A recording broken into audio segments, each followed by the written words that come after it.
Hello students, welcome to R N M academy channel. Students, ગયા વિડીયોમાં આપણે વાત કરીએ તો એન્જિનિયરિંગમાં એડમિશન ક્યાં અને કેવી રીતે મળે એની ચર્ચા કરેલી હતી. આજના વિડીયોમાં હું વાત કરવાનો છું આર્કિટેક્ચર કોલેજના એડમિશનની. ધોરણ 12 સાયન્સ પછી ઘણા બધા સ્ટુડન્ટ્સની એવી રસ રુચિ હોય છે કે આર્કિટેક્ચરમાં જ એડમિશન લેવું, પણ આર્કિટેક્ચરમાં કઈ કોલેજમાં અને કેવી રીતે એડમિશન મળે એની માહિતી હોતી નથી. તો આજના વિડીયોમાં આપણે જોઈશું કે આર્કિટેક્ચરમાં માનો કે આઈઆઈટીમાં એડમિશન લેવું છે કે એનઆઈટીમાં લેવું છે કે ગુજરાતની કોઈ કોલેજમાં એડમિશન લેવું છે તો કેવા પ્રકારનો ટેસ્ટ તમારે આપવો પડે અને કયા સ્કોરના આધારે તમને એડમિશન મળે એની વિગતવાર ચર્ચા આજના વિડીયોમાં કરીશું. કઈ બોડી એડમિશન કરે છે એ પણ અગત્યનું છે.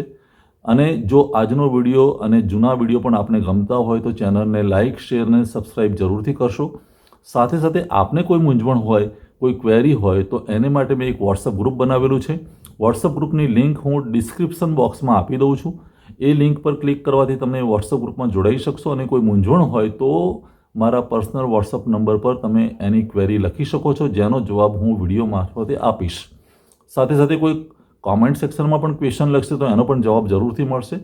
ચાલો શરૂઆત કરીએ આજના વિડીયોની કે આર્કિટેક્ચરમાં ક્યાં અને કેવી રીતે એડમિશન મળે તેની. તો સ્ટુડન્ટ્સ, આજે આપણે વાત કરવી છે ધોરણ 12 સાયન્સ પછી આર્કિટેક્ચરમાં એડમિશનની કેવી તકો છે. તો આજે આપણે વાત કરીશું આર્કિટેક્ચરમાં કેવા પ્રકારની તકો છે, ક્યાં એડમિશન મળી શકે, એની મેરિટ શાના આધારે થાય અને કઈ સંસ્થા એનું એડમિશન કરશે. તો આર્કિટેક્ચરમાં એડમિશન લેવું હોય તો સ્ટુડન્ટ્સ સૌથી પહેલી ચોઈસ, પ્રાયોરિટીમાં જે પહેલી સુપરમોસ્ટ જે ચોઈસ છે તે આઈઆઈટીમાં એડમિશન લેવાની. આર્કિટેક્ચરનો કોર્સ કરવા માટે જો આઈઆઈટીમાં એડમિશન જોઈતું હોય તો આઈઆઈટીમાં એડમિશન માટે તમારે કઈ પરીક્ષા પાસ કરવી પડે? AAT. હવે AAT જે છે એનું નામ શું તે તમને ખ્યાલ આવવો જોઈએ. એક પ્રકારનો એપ્ટિટ્યૂડ ટેસ્ટ છે. AAT એટલે આર્કિટેક્ચર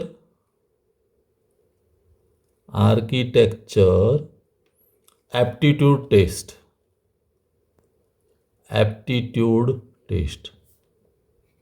આ ટેસ્ટનું નામ છે.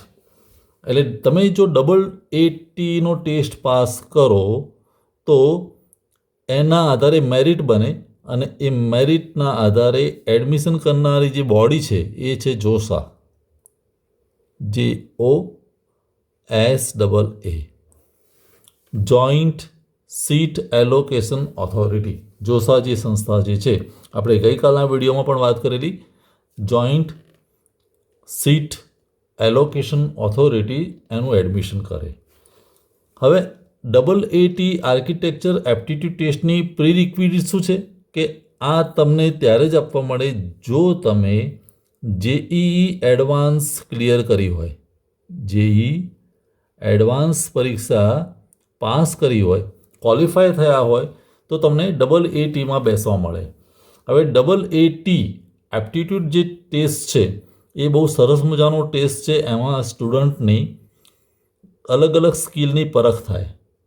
એમાં જે સ્ટુડન્ટ છે એનું ડ્રોઈંગ કેવું છે, ક્રિએટિવિટી કેવા પ્રકારની છે, પછી એનું વિઝ્યુલાઇઝેશન કેવું છે, આ તમામ પાસાઓની પરખ થાય. Even architectural thinking, thought process કેવી છે, થિંકિંગ કેવું છે. તો આ તમામ પાસાઓનો અહીંયા એપ્ટિટ્યૂડ ટેસ્ટમાં સમાવેશ થાય અને એમાં જો સ્કોર થાય તો જોસા થ્રુ તમને એડમિશન મળે AATમાં. તો સૌથી પહેલી ચોઈસ છે આઈઆઈટી. હવે બીજી ચોઈસ, જો આઈઆઈટીમાં એડમિશન ના મળે તો તમે ટ્રાય કરી શકો NIT.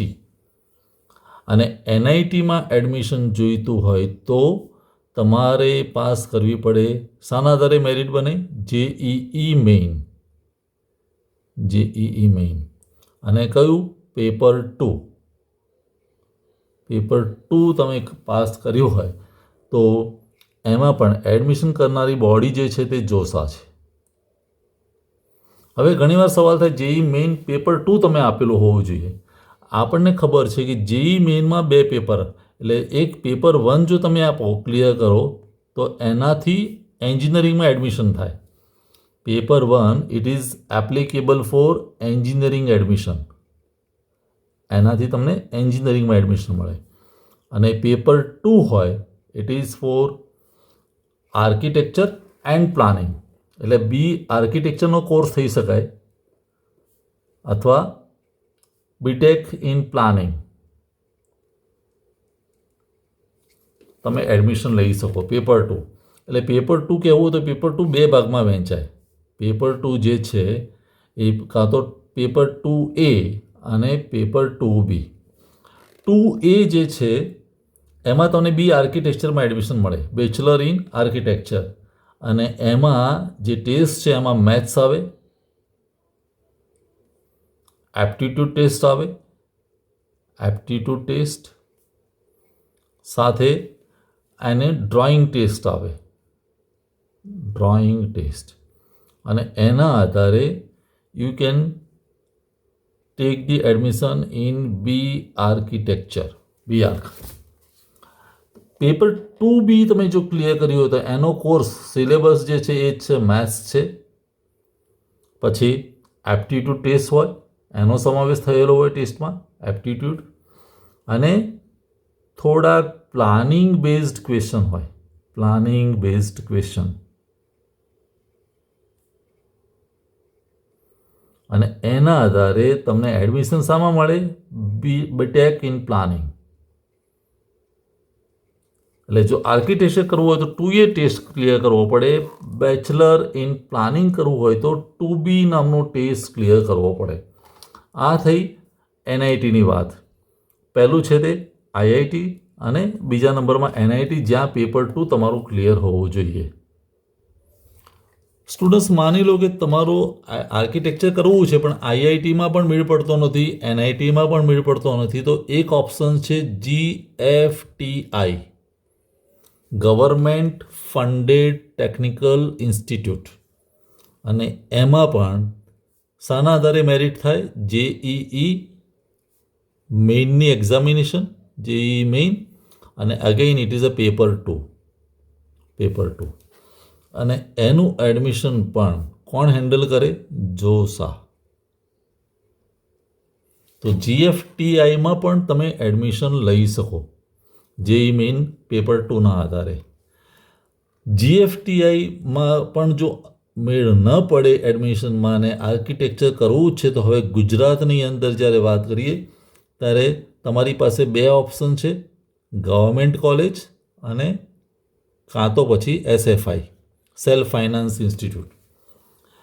Weather it is government or SFI, અહીંયા તમારું જે મેરિટ છે એ મેરિટમાં બોર્ડની એક્ઝામના માર્ક્સ ગણાય, બોર્ડ પ્લસ નાટા જે ટેસ્ટ થાય છે, નાટા, એ નાટાના ટેસ્ટનો જે સ્કોર છે એ 2ના આધારે એડમિશન થાય.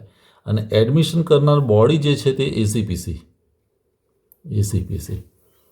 હવે નાટા એટલે શું? નાટા એનું ફૂલ ફોર્મ જો કહેવું હોય, નાટા જે ટેસ્ટ છે એ national, N for national aptitude test in architecture,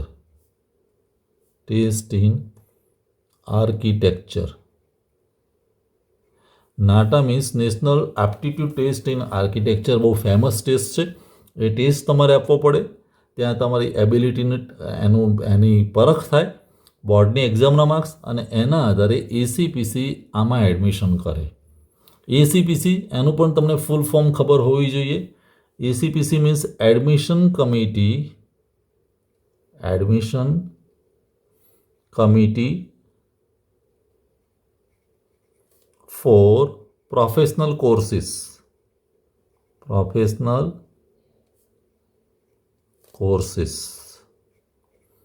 એટલે પ્રોફેશનલ જેટલા પણ કોર્સિસ છે એની એડમિશનની પ્રોસેસ સંભાળનાર જે બોડી છે એ ACPC. તો ખ્યાલ આવી ગયો છે. ગુજરાતમાં તમારે ગવર્મેન્ટ કોલેજમાં એડમિશન લેવું હોય કે સેલ્ફ ફાઇનાન્સમાં, બોર્ડ પ્લસ નાટાનો સ્કોર ગણાય, અને એસીપીસી એનું એડમિશન કરે.